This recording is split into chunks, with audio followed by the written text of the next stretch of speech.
Let's get right over to Rod Hill. He is following these storms closely for us. Rod, we could expect conditions in some parts of our area to change drastically pretty soon, right? And very quickly, yes. And understand, we can go through an entire year and not be under a severe thunderstorm watch. We don't get this very often. This came out around 3:30 from our friends at the National Weather Service.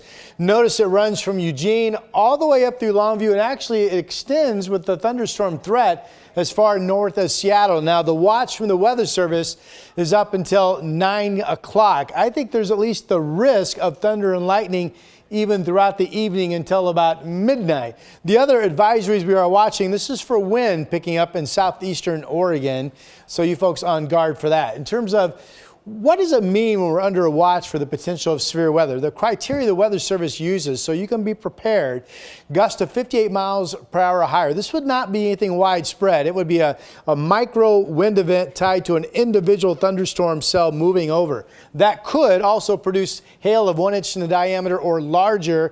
And then a tornado, of course, that's a severe deal. I will tell you that the indices are low enough that we're at least registering into the statistical probability for a tornado opportunity. Not saying that's going to happen, but the chance is not zero either. Here's the latest radar. Heavier rain right now is offshore.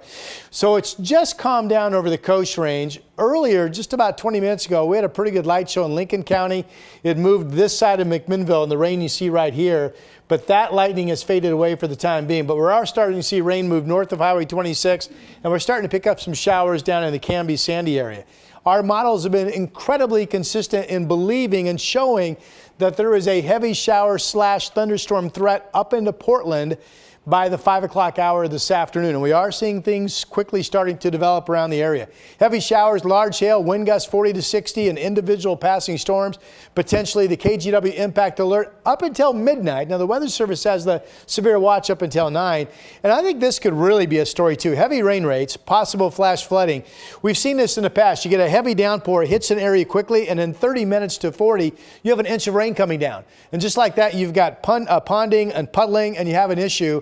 And especially if we get heavy rain falling along the slopes of the Cascades, where we've had a lot of snow melt because of the warm weather lately. Now, we'll use Futurecast to further track this storm threat coming up in just a bit. For now, back to you. Wow, a lot to watch as well, yeah. Rod. Thanks so much. And as Rod mentioned, damaging hail is possible.